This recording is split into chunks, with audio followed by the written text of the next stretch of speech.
Hi guys, this is Cypher and I'm going to be teaching you guys how to script through this video tutorial. I think it's the best way for me to teach you guys because we're not always going to be on at the same time. And as the project grows, we're going to have members coming in and out of the project. And there's going to be some people that do know how to script and some people that don't. But for those that don't, I don't want any of you to feel left out. So if you have any questions, feel free to ask me, or if you're trying to pick up scripting, you can take a look at the video tutorials that I'll be making. So the first thing you want to do when it comes to scripting is you want to have all your tools available and you want to set up your work areas. So the first thing you want to do, and it's available in every Windows computer, is get a text editor. There's a text editor known as Notepad already in your computers. But for this tutorial, I suggest you use a different kind of text editor.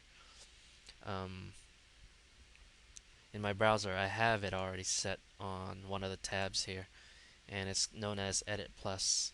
There are other editors out there, but for this tutorial we'll be using Edit Plus.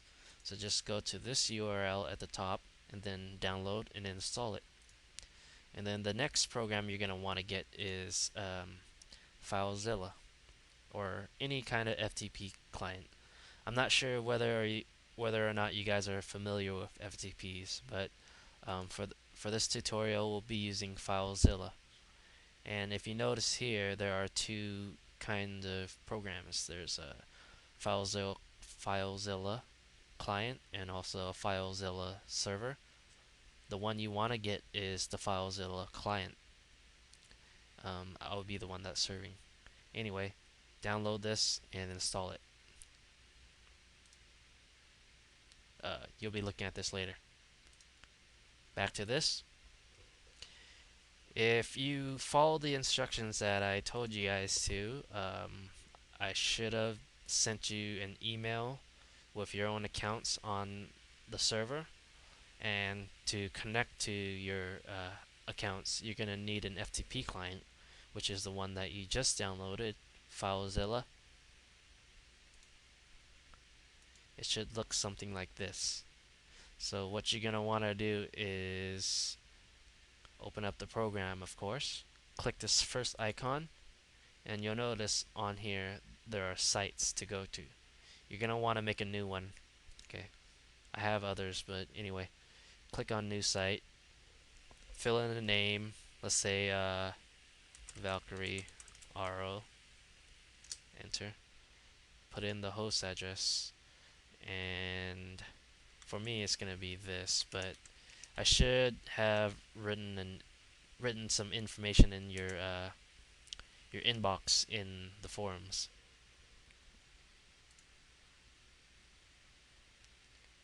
Okay, click normal. Username for me would be Cypher, and I'm not telling you my password. So anyway, click connect. This is going to be your work folder on the server. The right side is the server, and the left side will be your computer. In this case, this is my folders over here. Yeah, so I click Cypher on my side, and your side should be completely blank like this. Anyway, somewhere in your own computer, you want to make a folder where you're going to put all your scripts in. For me, it would be, where is it? Staff, Cypher. And then it should be completely blank. Now what you want to do is you want to make a text file, text document. So our first script is going to be an assistant for ourselves. You can make your own self in the game for now to learn. So mine's going to be cipher.txt. So you open that, and with Edit Plus you should see something like this. And what you want to do first is go to Tools, go to Preference, and then click on Settings and Syntax over here. Make sure C and C++ is highlighted. At the end, if there isn't one, which most likely it shouldn't have because mine didn't come like that, you want to add on the extension txt, then click OK. Okay, now we can begin scripting. When you're scripting, you're going to want to think of this as giving instructions out to a robot, because a robot is not a human, and they won't be able to understand what you're trying to tell them unless you give them a certain command. And each command will have its own syntax, which is basically a rule on how to recognize the command. And the first command we're going to learn is the forward slash. Anytime you see that in a line, anything after that will get ignored by the server. So it's mainly used for writing notes. So the first thing we're going to do is write notes for ourselves at the top, which is going to be the name of the script, which is going to be Cypher's Assistant. And then followed by the author name, scripted by Cypher.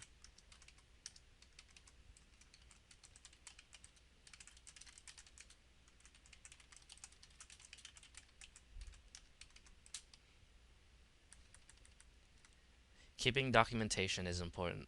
That way, when you come back to look at the script later, sometimes you'll know where you left off or what features are included. So in case you want to make improvements later on, you'll be able to know where each functions are, and for other people to understand what you're trying to do.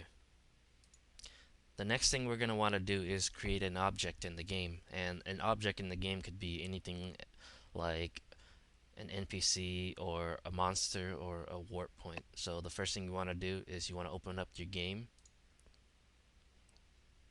I'm going to log in here real quick.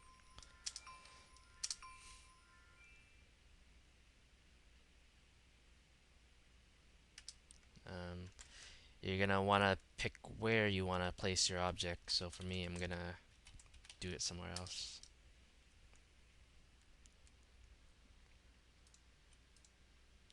Okay, I'm going to put my object up here. So just walk over to the location where you want to make your object, and then, oops, type where on the keyboard.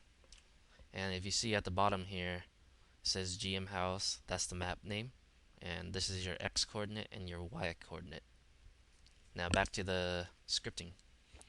Over here, you're going to want to type the map name first, comma, X coordinate, Y coordinate, and Z coordinate. The map name you're going to replace with the map name, which is GM House. X is going to be your X coordinate, which should be 64. Y is 67. And the Z is actually the way your NPC is going to be facing. Um, 0, if you put 0, it's going to be facing up. If you're going to put 1, it's going to be facing northeast. 2 is going to be east, and so forth. There's 8 different directions from 0 to 7. So we're going to use 4 for facing down. Now you're going to press tab on your keyboard, type in script, tab again, and this one's going to be the name of your NPC. Oops. Yeah, like that. Most people will only create a display name and they'll leave out the unique name. The display name is the one that's seen by players, and the unique name is only seen by the server. So when you want to create something to talk to certain servers, you're going to use the unique name. It's a bad habit to keep just the display name, which a lot of people usually do. The reason is because, let's say you have a common name such as Kevin or Bob or something for your NPC. Now, later down the road, if somebody creates the same name, those two are going to conflict with each other because for the server, they're going to think it's the same script. But when, let's say you have a command that pulls up the NPC, then they're going to have a problem because they're named the same way. So it's generally a good idea to write in the full name. It's not going to hurt. Just make a simple name. If you need to, just create a little prefix if you can't think of a cool name or something. For me, I'll go with Cypher on the left. Cypher again, since it's not really common. And then this, anything in the name which has a pound sign will be hidden after. So the 001 next to it is going to be hidden. The reason I put 001 is because let's say this is a warper script. We're going to change this to warper, and the 1 will represent warp number 1, And if you've seen in game, there's plenty of warp scripts out there. And to call out each one, we kind of give them a number. So like 2, 3, 4, 5. So this is generally used for if you want to multiply your NPC. Being an assistant, you won't really need to multiply it anyway, but we keep that there just in case. And now after that, you're going to press another tab, and this part is going to be how your NPC is going to look. Okay, you're going to have to grab the ID of the NPC that you want to use, and to get the ID, you could either go to Google and search up Ragnarok Online NPC list, Ragnarok or Ragnarok NPC list, and usually they will have a link somewhere. Anyway, I already went to it over here. It's the first page that I showed you guys in the beginning. So you just go out and pick which NPC you want. For me, I'm gonna choose this green-haired guy. And if you hover your mouse over it, you'll see that there's a 930 there. 930 is the ID of the NPC. So we're gonna go back to the script and we're gonna put in 930. So that'll tell the script to use that person or that object. Then you're gonna put a comma there, a bracket, and it should be another bracket here. But the thing is, between those bracket are gonna be codes, which are gonna run when you click on the NPC. So for me, I'm just gonna leave that blank right there and push the second bracket down. So that gives me a little room to write in code in the center. Yeah, so this is your first command right here. This is to create an NPC object. I'm gonna save the document right now, and then I'm gonna load it in game. So after you save it, you're gonna go to FileZilla. Then you're gonna connect to the server, Valkyrie RO, and the right side is the server, the left side is your computer. Of course, mine is already gonna have it there, so I don't really need to upload. But if you guys want to upload, you're gonna just drag your file here to the right side. Okay, after you do that, you're gonna go to the game, and then you're gonna type in load NPC.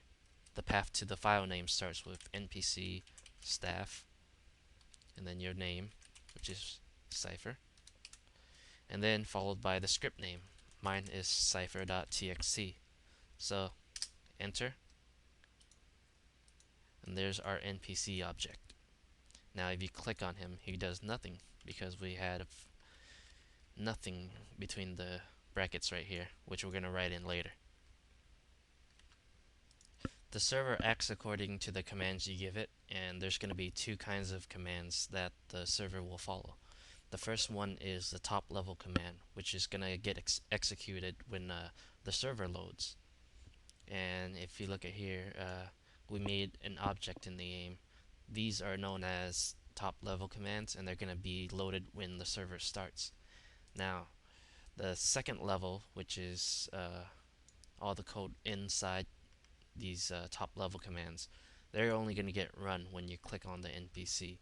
So now we're going to make code that runs when only clicked on or called upon in the game.